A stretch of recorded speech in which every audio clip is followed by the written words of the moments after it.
तो अब हम लोग बात करते हैं 1857 के बाद हुई कुछ प्रमुख घटनाओं के विषय में। 1857 में हमने देखा और उससे पहले भी हमने देखा कि किस प्रकार से प्रथम स्वाधीनता संग्राम की स्थितियां उत्पन्न हुई और किस प्रकार से रंगून में भेजा गया बहादुर शाह जफर को। 1857 की क्रांति के उपरांत उनको सबसे ज़्यादा क्या पाया गया, दोषी पाया गया और उनको देशद्रोह के परिणाम स्वरूप उनके ऊपर आजीवन कारावास का क्या लगाया गया, आरोप लगाया गया और उनको वही सजा में रंगून भेज दिया गया। लेकिन उनके नज़रों के सामने उनके बेटों को क्या कर दिया गया, गोली मार दिया गया। तो अब हम लोग बात करते हैं 1857 के बाद के साल में।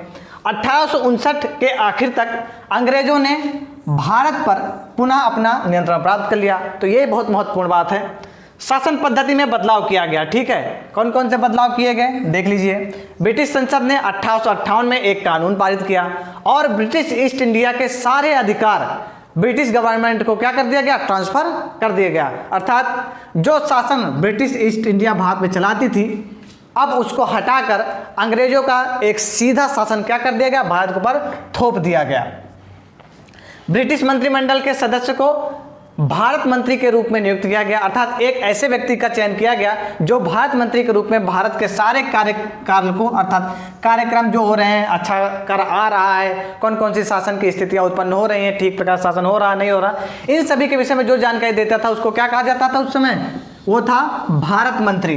नियुक्त किया गया। वह उसके कार्यकाल को ठीक ठाक से परिवर्तित अर्थात व्यवस्थित करने के लिए, उसको सलाह देने के लिए एक इंडियन काउंसिल नामक संगठन का क्या किया गया, गठन किया गया। अर्थात उसको सलाह देने के लिए एक परिषद का गठन किया गया जिसे इंडियन काउंसिल के नाम से हम लोग जानते हैं। भारत के गवर्नर जनरल का पद खत्म कर दिया गया, उसके स्थान पे वायसराय को नियुक्त किया गया, ठीक है। यही जो गवर्नर जनरल था उसको किसका पद में परिवर्तित कर दिया गया, वायसराय के पद में परिवर्तित कर दिया गया।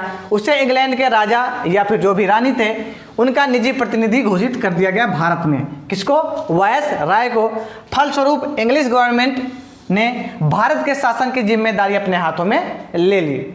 भारत के सभी शासकों को भरोसा दिया गया कि वे भविष्य में कभी भी उनके भू क्षेत्र पर कब्जा नहीं करेंगे और साथ ही साथ क्या कहा गया, भारतीय शासकों को अंग्रेजों के अधीन शासन करने का क्या दे दिया गया, अधिकार दे दिया गया। अर्थात अंग्रेजों ने एक बहुत बड़ी चाल यह चली कि उन्होंने एक झूठा वादा किया और बहुत ही चतुराई से उन्होंने कहा कि आप मेरे शासन के अधीन रहेंगे और आप अपना शासन करते रहेंगे, आपके क्षेत्र को हम छेड़ेंगे नहीं और आप हमारे शासन में कोई उंगली नहीं करेंगे। अर्थात हम आपको छूट देते हैं, आप जैसे भी कर दें। अर्थात एक निश्चित कर क्या कर दिया अंग्रेजों ने, भारतीय राजाओं के लिए निश्चित कर दिया और भारतीय राजा चाहे जैसे लेके आए उनको कर देना पड़ता था। सेना में अंग्रेजी सैनिकों का अनुपात बढ़ाने व भारतीयों को घटाने का फैसला किया गया। क्यों घटाने का फैसला किया गया, अंग्रेजी सैनिकों को बढ़ाने का फैसला क्यों किया गया, क्योंकि भारतीयों ने सशस्त्र विद्रोह किया था। किसने किया था, भारतीय सैनिकों ने। और कहाँ कहाँ की वो सैनिकें थी, अवध, बिहार, मध्य भारत, दक्षिण भारत की वो सेनाएं थी। इसलिए भारतीय सेना में अर्थात जो इंग्लिश सेना थी भारत में, उसमें गुरखा, सिख और पठानों को अधिक से अधिक क्या किया गया, भर्ती किया गया। अवध, बिहार, उत्तर भारत और दक्षिण भारत के लोगों को अब की बार भर्ती नहीं किया गया। केवल कहाँ के लोगों को भर्ती किया गया, नॉर्थ ईस्ट, पंजाबी और पठान जो भी थे इनको भर्ती किया गया। मुसलमानों को, जो मुसलमानों की ज़मीन थी उसको और संपत्ति को बड़े पैमाने पे जब्त किया गया। अंग्रेजों ने मुसलमानों की संपत्ति और ज़मीनों को बहुत ही अधिक मात्रा में जब्त किया, क्योंकि अंग्रेजों को लगता था कि मुसलमानों ने ही क्या किया, इस विद्रोह को चालू किया है। इस विद्रोह को किसने किया, मुसलमानों ने प्रारंभ किया था। अंग्रेजों ने भारतीयों के धर्मों का सम्मान करने का फैसला किया। ये बहुत बढ़िया बात की इन लोगों ने, नहीं तो फिर से यही होता, ठीक है। और हुआ भी बाद में। भूस्वामियों व जमींदारों की रक्षा करने के लिए तथा जमीन पर उनके अधिकार को स्थायित्व देने की नीतियां बनाई गई। अर्थात अंग्रेजों ने कहा कि अगर अंग्रेजों को अपना शासन चलाना है, अर्थात इंग्लिश गवर्नमेंट को अपना शासन चलाना है, तो जमींदारों को अपने कंट्रोल में रखना पड़ेगा। क्यों रखना पड़ेगा, क्योंकि वो सबसे जो निचली इकाई है उसका एक प्रतिनिधि जमींदार होता है। अर्थात प्रतिनिधि कैसा होता है, नेता होता है। किनका, जो किसान होते हैं, जो छोटे लोग होते हैं, ठीक, मजदूर होते हैं, उनका जो मुखिया होता है वो जमींदार ही होता है। और जमींदार ही कर का एक बहुत बड़ा भाग क्या देता था, अंग्रेजों को देता था। तो इसलिए इन लोगों को क्या किया गया, स्थायित्व प्रदान किया गया और उनके अधिकार को संरक्षित करने के लिए नीतियाँ बनाए गए। 1857 की क्रांति होने से पहले ही भारत में 1817 अर्थात 19वीं सदी के प्रारंभ में ही क्या हो गए थे, एक स्वतंत्रता संग्राम हुआ था। कहाँ पे हुआ था, ओडिशा के खुर्दा नामक एक स्थान पे हुआ था। अर्थात जो सशस्त्र आंदोलन हम लोगों ने 1857 में देखा है अभी, उससे पूर्व 1817 में एक सशस्त्र आंदोलन हुआ था। किसने किया था, पाइकों ने किया था। और वो पाइक कौन थे, वह थे पूर्व सैनिक जो कहाँ के निवासी थे, खुर्दा के निवासी थे। आइए जानते हैं हम एक स्टडी में खुर्दा के निवासियों और वहाँ के विद्रोह के विषय में। खुर्दा संग्राम। खुर्दा उड़ीसा के दक्षिण पूर्व में स्थित एक छोटा सा राज्य था। कहाँ था ये, ओडिशा, अर्थात ओडिशा के जो दक्षिण पूर्वी क्षेत्र है वहाँ का एक छोटा सा राज्य था। 19वीं सदी की शुरुआत में यहाँ पे 105 गढ़, जिनमें 60 बड़े व 1109 छोटे गांव शामिल थे इस राज्य में। यहाँ के राजा कौन थे, वीर किशोर देव।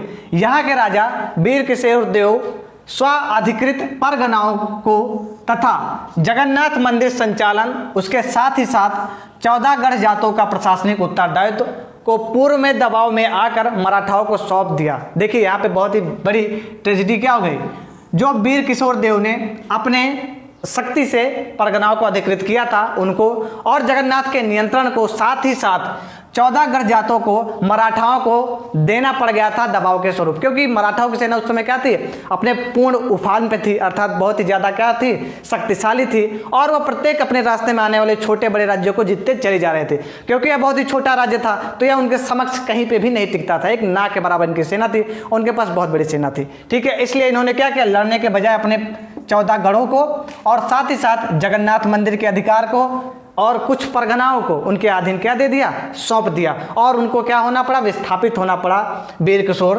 देव को, मराठाओं को सौंप दिया।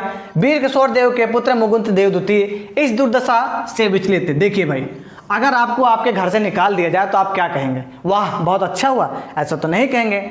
आपको बहुत ही ज़्यादा दुख होगा और बहुत ही ज़्यादा कष्ट होगा, और आपके अगर कोई बेटा होगा या पुत्र होगा तो उसको भी बहुत अधिक पीड़ा पहुंचेगी। उसी प्रकार वीर किशोर देव के पुत्र थे मुकुंद देव द्वितीय, जिनको क्या हुआ, बहुत ही ज़्यादा दुख हुआ।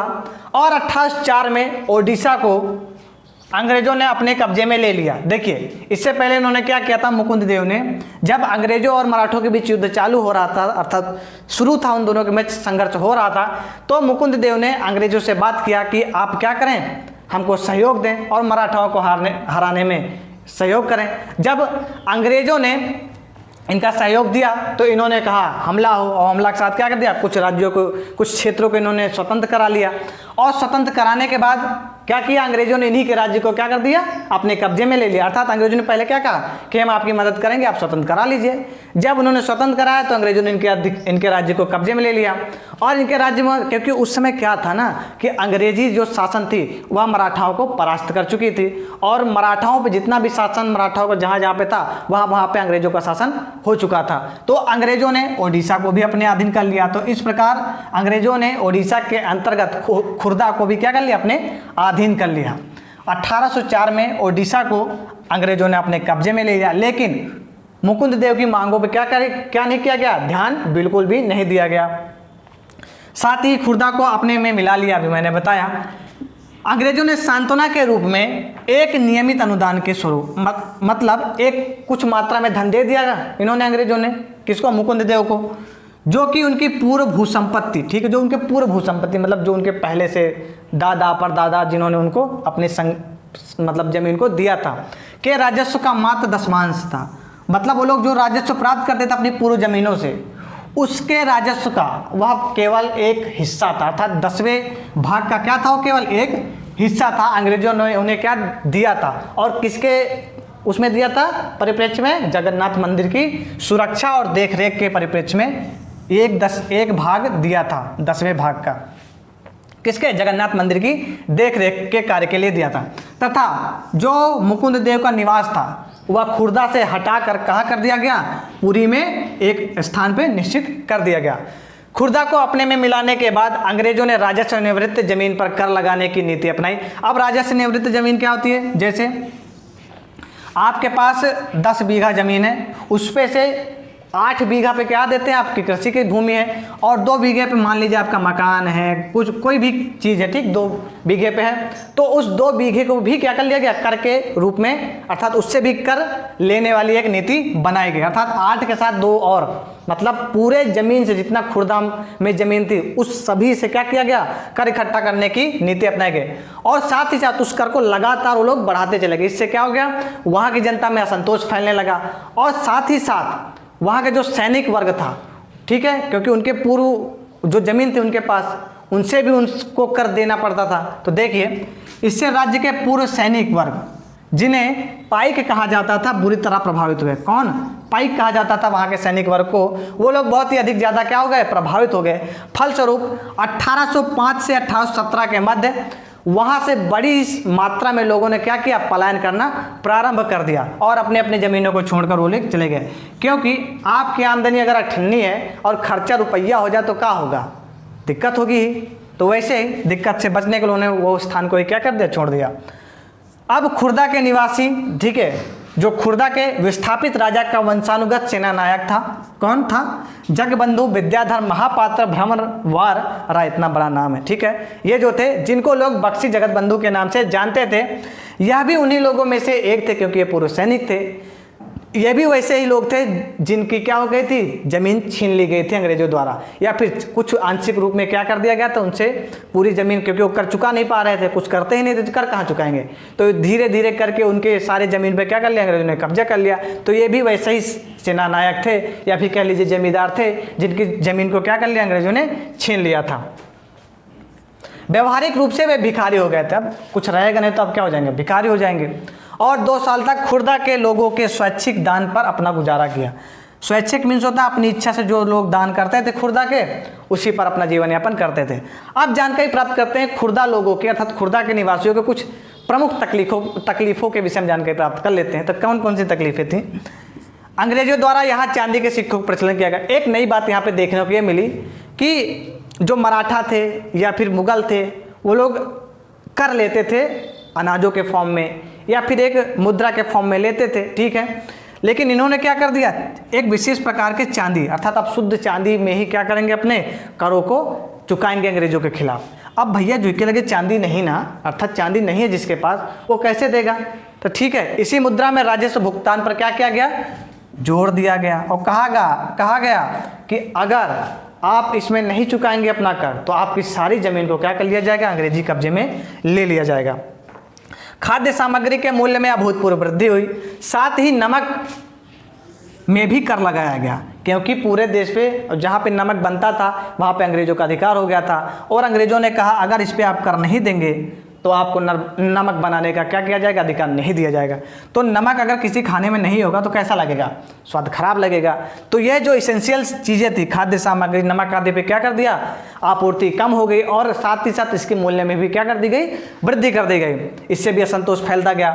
स्थानीय जमींदारों की कलकत्ता में नीलामी की जाने लगी, अर्थात जो जमींदार कर नहीं चुका पाते थे, ठीक है, तो उनकी जो जमींदारी थी उसका पर्चा लेके जाते और बंगाल में क्या कर देते, नीलामी कर देते, और जो अधिक बोली लगाता था वहाँ की सारी ज़मीन उसी बंगाल के जमींदार को दे दिया जाता था।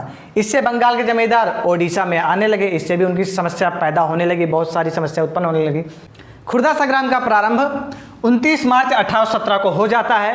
पाइकों ने बानपुर में स्थित, पाइक कौन था भी बताया, पाइकों ने बानपुर में स्थित पुलिस चौकी और अन्य सरकारी स्थलों के ऊपर हमला किया और उनको अपने कब्जे में ले लिया, ठीक है, उनके ऊपर हमला किया और अपने कब्जे में ले लिया। 100 से अधिक लोगों की हत्या करने के बाद एक साथ सभी लोगों ने मिलकर सरकारी खजाने की जो बिल्डिंग थी उस पर हमला किया और वहाँ से एक बड़ी मात्रा में खजाने का हिस्सा लेके फरार हो गए। क्या हो गए, फरार हो गए। खजाने की एक बड़ी रकम लेके वो लोग क्या हो गए, फरार हो गए। उत्साह से भरपूर जमींदार और रैयत पाइकों से मिल गए। देखिए, अगर आपके ऊपर अत्याचार हो रहा, कोई आपको आशा दिख जाती तो आप एकदम प्रफुल्लित हो जाते हैं, एकदम मस्त हो जाते हैं कि अब तो हो गया बेड़ा पार, ठीक है। तो ये लोग भी एकदम मस्त हो गए, जमींदार और रैयत, ये लोग क्या किए, पाइकों के साथ मिल गए और एक अभियान चालू किया। उस अभियान का नाम था कर मत दो। कौन सा अभियान था, कर मत दो अभियान का प्रारंभ कर दिया इन लोगों ने। 14 अप्रैल 1817 को बख्शी जगबंधु ने 5 से 10,000 पाइकों व कंद जनजाति की अगुवाई कर पुरी को अपने कब्जे में ले लिया। ठीक है, किसको कब्जे में ले लिया? पुरी को। यहीं पे राजा रहते थे भैया, वीर किशोर के बेटा मुकुंद देव द्वितीय। ठीक है, कब्जे में ले लिया। वह मुकुंद देव द्वितीय को अपना राजा क्या कर दिया? घोषित कर दिया। किसको? मुकुंद देव द्वितीय को। स्थिति को हाथ से निकलता देख अंग्रेजों ने मार्शल लॉ लगा दिया। मार्शल लॉ क्या होता है? देखिए, जब कोई आपत्ति अर्थात आपत्ति वाली स्थिति आ जाती है, इमरजेंसी की स्थिति, तो अंग्रेजों ने एक मार्शल लॉ का इजाद किया था। ठीक है, उसमें क्या होता था, सारी आप जैसे धारा 144 देखते हैं ना, बस वैसी स्थिति मार्शल लॉ की थी। वहाँ पे कोई भी आंदोलन नहीं कर सकता था, कोई ग्रुप बना के नहीं खड़ा हो सकता था, कोई विद्रोह नहीं कर सकता था। जो भी विद्रोह करता था उसके ऊपर केवल गोलियों की बौछार की जाती थी। यही क्या था? मार्शल लॉ था। लगा दिया। जल्द ही घोषित राजा क्या हुए? पकड़े गए और उनके पुत्र के साथ उनको कटक में कारावास दे दिया गया। कटक ओडिशा में है। ठीक है, वहाँ पे क्या कर दिया गया? कारावास दे दिया गया, जेल में भेज दिया गया। अंग्रेजों ने मई 1817 तक संग्राम पर काबू पा लिया। देखिए, बहुत ही शॉर्ट पीरियड के लिए आंदोलन चला था, संग्राम चला था। एक ही महीने में उन्होंने क्या कर लिया? इस पर कब्जा कर लिया फिर से। परंतु खुर्दा के बाहरी क्षेत्रों में बख्शी जगबंधु ने कुजंग के राजा और पाइक अर्थात उनके जो सहयोगी थे उनके मदद से इस आंदोलन को मई 1825 तक जिंदा रखा था। कब तक जिंदा रखा था? मई 1825 तक जिंदा रखने में कामयाब रहे। लेकिन जब उन्होंने देखा उनकी जब पूरी शक्ति क्षीण होती गई तो उन्होंने अंत में क्या कर दिया? आत्मसमर्पण कर दिया अंग्रेजों के समक्ष, जिससे अंग्रेज खुश हो गए। और अंग्रेजों ने खुशी के तहत क्या किया?